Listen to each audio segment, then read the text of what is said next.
"Leave him," her sister said softly, "the way poison is offered with honey. A man like that deserves better than a woman who can't even give him a child."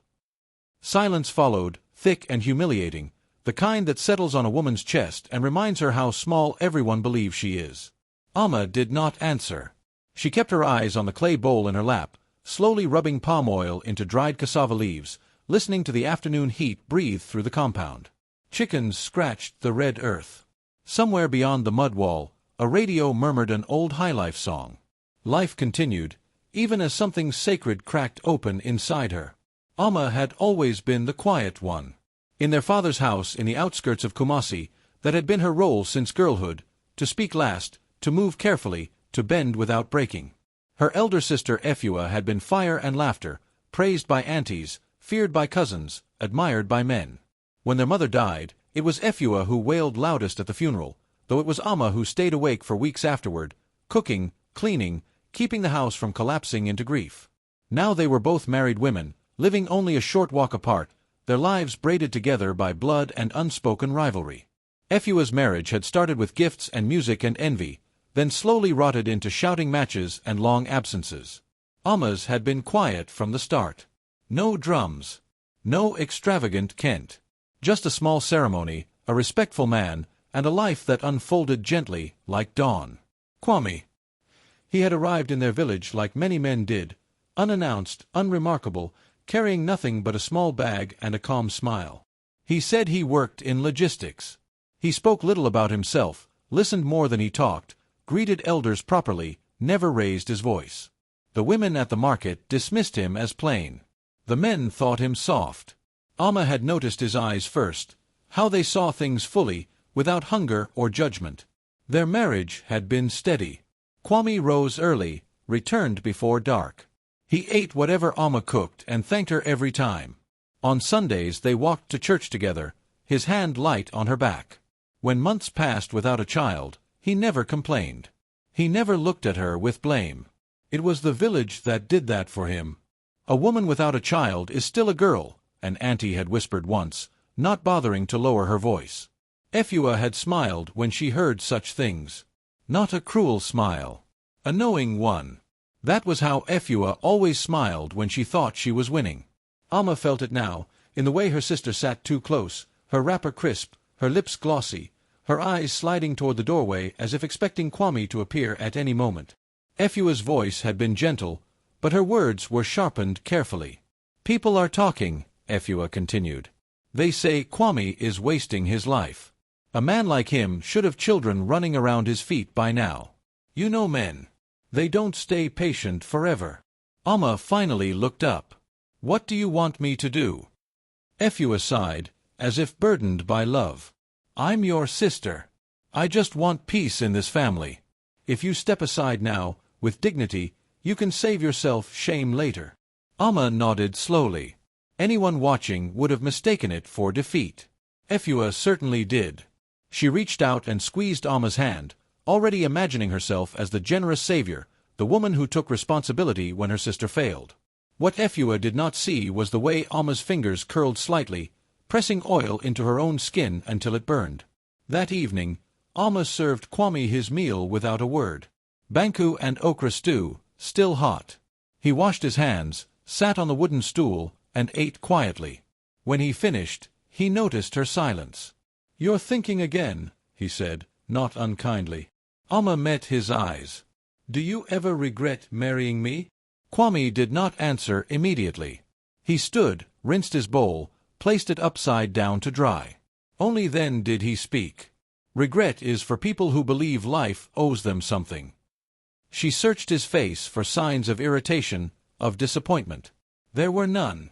Only that steady calm, like a river that knows where it is going even when the surface is disturbed. "Efua came today," Amma said. "I know. You know. She comes often when I'm not here." Amma felt something twist inside her. "What does she say?" Kwame smiled faintly. "Many things. That was all." He said no more. He never spoke badly of anyone. Not even now. Amma lay awake that night, listening to Efua's laughter drifting from the neighboring compound, louder than usual. She imagined her sister standing before a mirror, adjusting her head wrap, practicing expressions.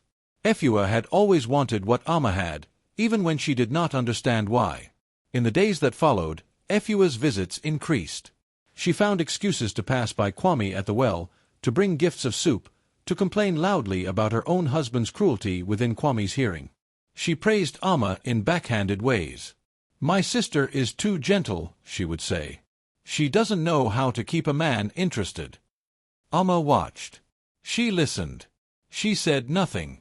People began to talk, as people always do. Whispers slid through the market like smoke. Some said Efua was only helping. Others said Amma was foolish to allow such closeness. A few suggested Kwame might soon make a sensible decision. Amma continued her routines. She swept. She cooked. She prayed. She watched how Efua leaned forward when she laughed, how she touched Kwame's arm as if by accident, how she spoke of loneliness with practiced sadness. Amma also watched how Kwame responded, with politeness, with distance, with a silence that revealed nothing. One afternoon, Efua finally said what she had been circling for weeks. "If anything happens," she said lightly, sitting on Amma's stool as if it were hers, "I will take care of Kwame for you. I won't let him suffer." Amma smiled. "You're very kind." Efua beamed, satisfied. She had mistaken restraint for surrender. That night, Kwame did not come home until late. Amma did not ask where he had been. She served his food as usual. After they ate, he reached into his small bag and placed an envelope on the table. "Tomorrow," he said, "things will change." Amma touched the envelope but did not open it. "For better or worse?" Kwame looked at her for a long moment. "For truth." She nodded. That was enough. Outside, the village settled into sleep. Efua, across the way, lay awake too, rehearsing a future she believed was already hers. None of them yet understood how carefully Amma had been listening, or how patience, when mistaken for weakness, becomes something far more dangerous. Amma rose before dawn, the way she always did, her movements quiet enough not to disturb Kwame. The sky was still a deep blue-black, the kind that makes roosters hesitate. She washed her face, tied her wrapper, and stepped outside with a broom. The compound smelled of damp earth and charcoal ash. As she swept, she thought about patience, how it is praised in women but rarely understood. People think patience is waiting with empty hands. They forget it is also watching, counting, remembering. By the time the sun edged up, the village was awake. Amma walked to the market with her basket balanced easily on her head. Women called her name. Some smiled with pity. Others with curiosity sharp enough to cut. She greeted them all the same. Respectfully. Calmly. Efua arrived later than usual, her steps hurried, her eyes already searching. She spotted Amma near the cassava stall and walked straight toward her, lips pressed together in a practiced seriousness. "You didn't come yesterday," Efua said. Amma selected a yam, pressed it with her thumb. "I was tired." Efua leaned closer. "Kwame wasn't home either." Amma glanced up, her face open. "Was he at your place?" Efua laughed too quickly. "Of course not. I just thought. Never mind." Amma paid the seller and lifted her basket. "If you're worried about him, you can ask him yourself." Efua watched her walk away, irritation flickering across her face before smoothing into something sweeter. That sweetness had fooled many people. It had fooled Efua's husband once, long ago. Back home, Amma cooked, cleaned, and waited. When Kwame returned in the afternoon, he was dressed differently. Not richer, not louder, just sharper. His shirt was pressed in a way Amma had never seen. His shoes were polished. He kissed her cheek and said nothing. Later, he asked her to sit. "I will need you to trust me," he said. Amma folded her hands in her lap. "I already do." That evening, a black car drove into the village. It was the kind of car that did not belong on roads like theirs, its windows dark, its body gleaming even under dust. Children ran after it, shouting. Men paused mid-conversation. Women leaned out of doorways. The car stopped in front of Amma's compound. Efua was the first to arrive, breathless, curiosity blazing. She stood just behind Amma as two men stepped out of the car, dressed neatly, their posture respectful. One of them opened the back door. Kwame stepped out. The silence that followed felt like the earth holding its breath. He looked the same and yet not. He stood straighter, his face composed in a way that commanded attention without demanding it. One of the men bowed his head slightly before speaking. "Sir, everything is ready." Efua laughed, uncertain. "Sir." Kwame turned to Amma. "Will you come with me?" Amma nodded and stepped forward. Efua reached out, her hand catching Amma's arm. "What is this?" Efua demanded. "Kwame, what are you playing at?" Kwame looked at her then, truly looked, and for the first time there was distance in his eyes. "I don't play," he said. People gathered quickly. Elders, neighbors, even Efua's husband, drawn by the unusual car, arrived and stood at the edge of the crowd, suspicion already written on his face. Kwame gestured toward the car. "We are going to Accra." Efua scoffed. "Since when do logistics men travel like this?" Kwame smiled, a small, controlled curve of his lips. "Since always." Amma felt the weight of the moment but did not speak. She allowed herself to be led into the car, her heart steady. As the door closed, she saw Efua's reflection in the tinted glass, confused, angry, already unraveling. The drive was long. Kwame spoke little. When they arrived in Accra, they did not go to a warehouse or an office park. They went to a large compound with tall gates and guards who greeted Kwame by name. Inside, everything was clean lines and quiet authority. Amma sat while Kwame met with people who spoke to him carefully, who waited for his approval before moving on. She listened without interrupting, absorbing the shape of this hidden life. That night, in a room that overlooked the city lights, Kwame finally explained. "My father built something," he said. "A shipping empire. I inherited it. But I didn't want a wife who married a name or a bank account. I wanted to know who would choose me when there was nothing to choose." Amma thought of the clay bowl, the whispers, Efua's smile. And now, he said, "your sister has been making claims. She has been telling people I belong to her. That she will replace you soon." Amma closed her eyes briefly. "She has always wanted what is not hers." Kwame nodded. "Tomorrow, she will have a chance to say it again." The next day, invitations went out. Not printed ones. Phone calls. Messages. Elders were informed that a meeting would be held to discuss family matters involving Amma and Kwame. Efua was thrilled. She dressed carefully, choosing a wrapper that spoke of success, a blouse cut just low enough to suggest confidence. Amma wore something simple. The hall filled quickly. People whispered, speculated. Efua took a seat near the front, chin high. Her husband arrived late, scowling. He did not sit beside her. Kwame entered last. The room quieted instantly. He spoke calmly, his voice even. He thanked everyone for coming. He spoke of respect, of family, of truth. Then he invited Efua to stand. She did so eagerly, smoothing her clothes. "I am glad you are finally being honest," she said. "Everyone knows Amma has failed as a wife. I have only tried to help." Kwame nodded. "Help how?"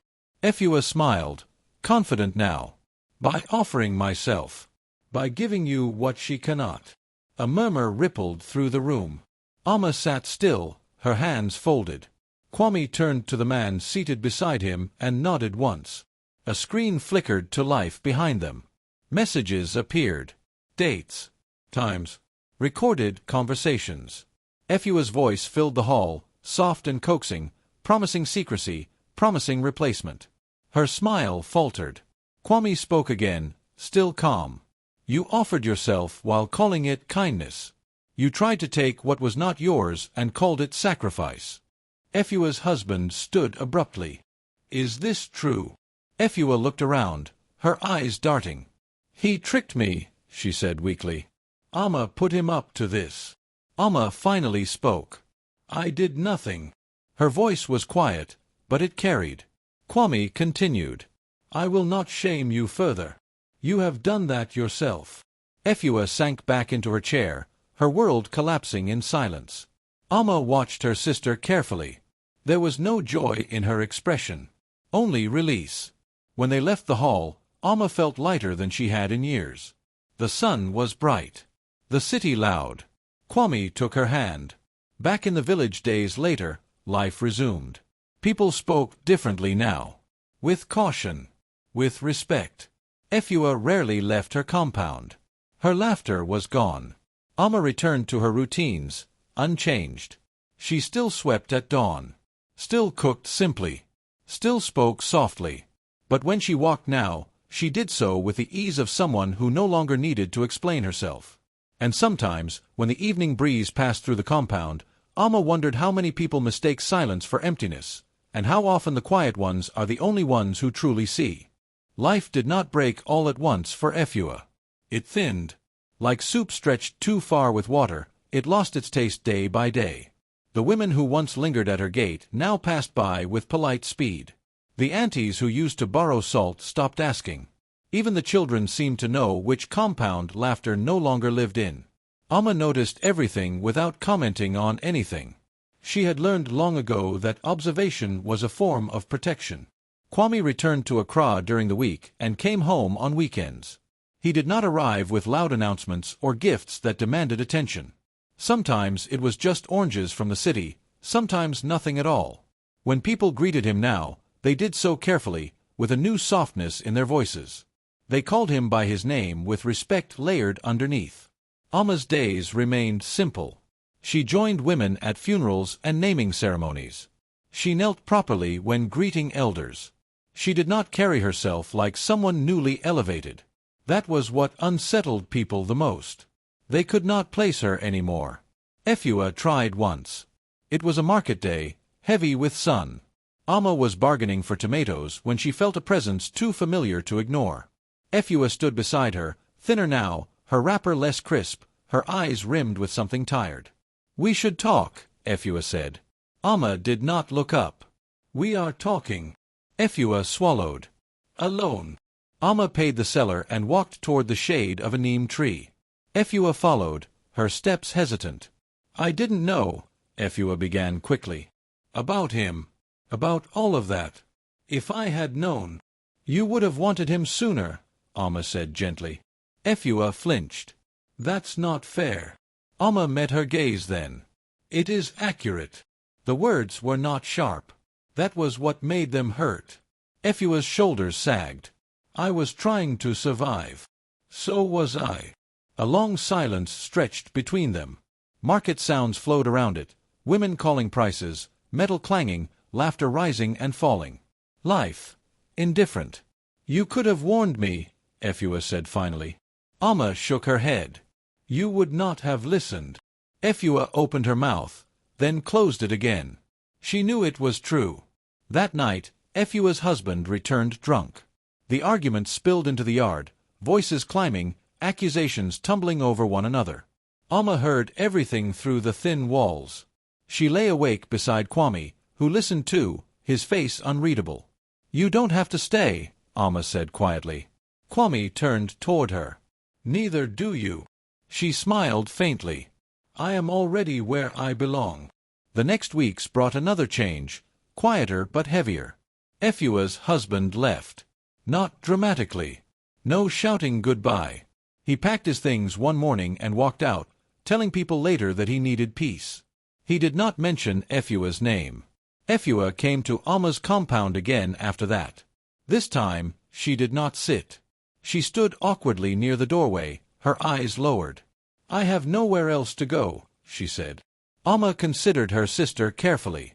The girl who had once braided her hair roughly, who had spoken over her, who had smiled while cutting. She also saw the woman who had learned too late that hunger for more can cost you what you already have. "You can stay," Alma said. "For now." Efua looked up sharply. "Just like that?" Alma nodded. "Just like that." Efua moved into the small back room. She kept to herself, helped with chores, spoke little. At night, Alma sometimes heard her crying softly. She did not go to her. Some lessons cannot be shared. One afternoon, a visitor arrived unannounced. A woman from Accra, dressed neatly, her manner brisk. She introduced herself as someone from Kwame's company. She brought documents and questions. Efua listened from the doorway as Amma answered calmly, clearly. No hesitation. No confusion. Later, Efua asked, "You understand all of that?" Amma shrugged. "I listen." Efua nodded slowly, something like wonder passing through her. For the first time, she seemed to see her sister not as competition or shadow, but as something solid. Word spread beyond the village now. About the man who had tested the world by walking through it quietly. About the woman who had stood beside him without demanding proof. Some praised Amma. Others resented her. Both reactions felt the same to her. One evening, Kwame brought news. "There will be a gathering," he said. "In the city. Business and family." Amma understood immediately. Efua, listening nearby, froze. "They will ask questions," Kwame continued. "They always do." Amma nodded. "I will answer what I choose." The gathering was large, louder than the village hall, filled with people who wore confidence like armor. Efua came too, silent and watchful. She stayed close to Amma, as if afraid to be separated. Questions came, as Kwame predicted. About Amma's background. About her education. About her worthiness. Amma answered simply. She did not defend herself. She did not embellish. She spoke the truth, unadorned. It was enough. Efua watched men who once dismissed Amma lean forward now, listening. She watched women measure themselves against Amma and find no foothold. Something settled inside her then, heavy and final. On the drive home, Efua spoke for the first time in hours. "You never needed to take anything from me," she said. "I was the one who was empty." Amma looked out the window at the darkening road. "Fullness is quiet," she said. "It doesn't announce itself." Efua nodded, tears sliding down her cheeks. She did not wipe them away. Back in the village, seasons shifted. Rains came and went. The compound breathed again. Efua began to leave the house, slowly. She found work. She learned to greet people without bitterness. Amma remained steady. She and Kwame talked sometimes about children, sometimes about nothing at all. There was no urgency, no pressure, just time. One night, as Amma prepared to sleep, Kwame placed a small box beside her. "You don't have to open it," he said. She did. Inside was a simple bracelet, gold, unmarked. "For what?" she asked. "For knowing who you were before anyone else did," he said. Amma fastened it quietly around her wrist. Outside, the village slept. Somewhere, a baby cried. Somewhere else, a woman laughed. Life continued, as it always does, reshaping itself around those who learn when to speak and when to wait. And Efua, lying in the back room, stared at the ceiling and understood for the first time that some doors close not because they were locked, but because they were never meant for you in the first place. The weeks turned into months. Amma's life regained the quiet rhythm it had always held, but something deeper had changed. She walked through the village differently now, neither small nor apologetic. Children noticed her ease. Elders nodded as she passed. Even the women who once whispered judgments lingered longer, unsure whether they were afraid or admiring. Amma didn't care to answer. She had learned that power was not always loud. It could be measured in patience, in the slow shaping of reality without anyone noticing until it was undeniable. Efua rarely spoke, and when she did, it was in clipped sentences. She kept her gaze low, her hands busy with work around the compound. The anger she had carried for years, the desire to claim what she believed was owed, had been quietly replaced by something else, a hollow awareness that she had underestimated her sister in every way. Amma, who had once seemed soft, obedient, powerless, now carried a strength that needed no announcement. She didn't gloat, didn't remind anyone of her victory, and yet everyone felt its weight. Amma and Kwame's bond deepened. He trusted her with the small decisions at home, the larger ones in business. He never flaunted his wealth or power in front of the village. Instead, he moved quietly, letting his influence grow without spectacle. Amma had learned from him, too, not by imitation, but by understanding the quiet strategy of observation, patience, and restraint. Efua's resentment faded slowly. She began to help Amma with chores around the house. Her voice softened when speaking to visitors, her laughter less sharp and more genuine. It was clear she was learning the difference between desire and greed, between ambition and entitlement. And though Amma never said it, her quiet example taught Efua more than any lecture could. One morning, as the sun burned gold across the red soil, a letter arrived for Amma from a friend in Accra. It was a simple invitation to visit, nothing more, yet it carried the weight of opportunity. Amma folded it carefully, then placed it on the table beside her morning bowl of fufu. Kwame appeared behind her and kissed her shoulder. "Are you going?" he asked softly. Amma smiled. "Perhaps. But only when I am ready." She turned her gaze toward the horizon, toward the distant hills where the village met the sky. There was freedom in knowing that her life was hers to shape, not dictated by envy, gossip, or anyone else's desires. Efua, across the yard, watched her quietly, a subtle understanding settling into her. Evenings in the village now carried a different tone. The market's chatter blended with the songs of children returning home from school. Dogs barked in the distance, goats called to each other. Life continued its ceaseless rhythm, indifferent to the struggles that had once seemed monumental. Amma and Kwame sat on the veranda, listening to it all, hands intertwined. Sometimes, Amma's thoughts drifted back to her sister, to the day when betrayal had been so close she could taste it. And she felt something that was neither joy nor revenge, it was relief. The world had revealed itself as it was meant to be, and she had remained steady, patient, and quiet while others rushed to prove themselves. Efua finally approached her one evening, hesitant, a cup of palm wine in hand. She placed it beside Amma without speaking. Amma glanced at her, then nodded slightly, accepting the gesture. No words were needed. Trust had returned in a new form, tempered by humility and understanding. And as the night deepened, stars spilling across the sky, Amma realized the truth that had guided her all along. Silence and patience are not weakness. They are shields, they are strategy, and sometimes they are the only way to teach those who refuse to see otherwise. The village slept beneath the velvet night, unaware of the quiet, extraordinary shifts that had taken place within one small compound. Amma rested, her heart steady, her mind at peace. Outside, a gentle breeze stirred the neem trees, carrying the faint scent of earth and smoke. Somewhere in the distance, Efua slept too, dreaming of lessons learned far too late.